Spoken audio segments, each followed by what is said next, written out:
8-mart bu shunchaki taqvimdagi sana emas, balki fasli bahor, yorug' olamga iliqlik, yorug'lik va go'zallik baxsh etadigan kun. Ushbu kunda muhabbat, g'amxo'rlik va atrofidagi dunyoni mukammallikka burkash istagidagi ayol qalbining kuchi yaqqol seziladi. Ayol bu ilhom manbai. U yaratadi, avlodlarni tarbiyalaydi va hayotni mazmun bilan to'ldiradi.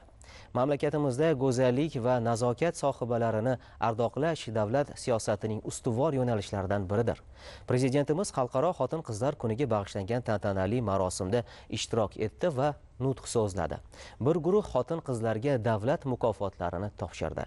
Davlatimiz rahbari tomonidan ta'kidlanganidek, so'nggi yillarda xotin-qizlarning huquqlarini himoya qilish, jamiyatdagi mavqeini yuksaltirish, ularga turli sohalarda yangi imkoniyatlar yaratishga qaratilgan muhim o'zgarishlar amalga oshirilyapti. O'zbekistonda qizlarning ta'lim olishi uchun imkoniyatlar kengaymoqda. Boshqaruv organlarida ayollar soni ortib, tadbirkor opa-singillarimiz faol qo'llab-quvvatlanmoqda. Ijtimoiy himoya, tibbiy yordam va yashash sharoitlarini yaxshilashga alohida e'tibor qaratilmoqda. Prezidentimiz oilasiga g'amxo'rlik qiladigan, farzand tarbiyalaydigan, kasbiy muvaffaqiyatga erishgan, o'qiydigan, biznes qiladigan ayollar zamonamizning haqiqiy qahramonlari ekanini ta'kidladi. Tantanali marosimda davlatimiz rahbari yurtimiz xotin-qizlarini har tomonlama qo'llab-quvvatlash, ularning imkoniyatlarini to'la ro'yobga chiqarishga xizmat qiladigan yangi takliflarni ilgari surdi, aniq vazifalarni belgilab berdi. Albatta, mo'tabar opa-singillarimizning baxtu saodati, farovonligiga qaratilgan ushbu tashabbuslar mamlakatimiz xotin-qizlari tomonidan iliq kutib olinmoqda. Men o'ylaymanki, O'zbekiston ayollari dunyodagi eng baxtiyor ayollar. Sababi mana shuni katta-katta bayramlarda, katta-katta tantanalarda yurtboshimizni o'zi bizga juda ham katta tabrik yo'llashlari bilan birgalikda yana ham ishonch bildiradilar. Muhtaram prezidentimiz bayram munosabati bilan so'zlagan nutqlarida ayniqsa tadbirkor ayollarga, oilaviy tadbirkorlik bilan shug'ullanayotgan ayollarga juda yana ham imkoniyatlar berdilar.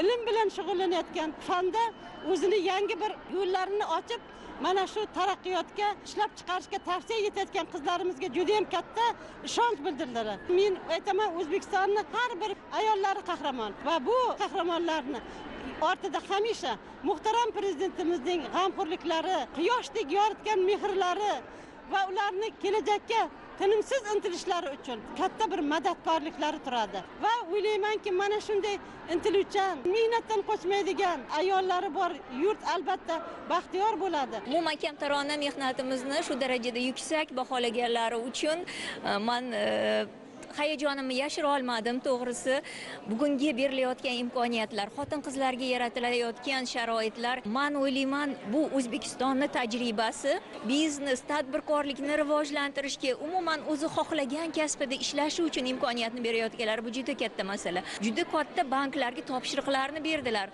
Shu beriladigan kredit bo'ladimi, subsidiyami, yangi ish o'rni yaratilishimi va xotin-qizlarimizga ham motivatsiya bo'ldi. Men shunaqa hayajonlanib o'tirdim, to'g'risi. Qanday baxtli davlatda yashayman, O'zbekiston farzandiman, o'zbek qiziman deb ich-ichimdan quvonib o'tirdim. To'g'risi, bu islohotlar orqaga qaytmasligini aytganlarida men yana ham xursand bo'ldim. Kelajak uchun yanada ishonch ortdi, chunki bo'layotgan islohotlar har bir xonadonga kirib bormoqda va har bir bizni yurtdoshimiz buni o'zida his qilyapti. Men o'ylayman, bu bizga bildirilgan ishonch bizni kelgusida vatanimizga sadoqat bilan xizmat qilishga va aholini yanada yaxshi turmush kechirishi uchun, farovon yashashi uchun jon dilimiz bilan harakat qilishga va birgalikda jipslashishga, hamjihatlikka chorlaydi. Aynan men kasab uyushmalarining vakili bo'lganim uchun juda ko'p millionli a'zolarni bir vakilasi sifatida biz yurt taraqqiyoti yo'lida birlashamiz va albatta mana shu islohotlar jarayonida birdamlikda harakat qilamiz.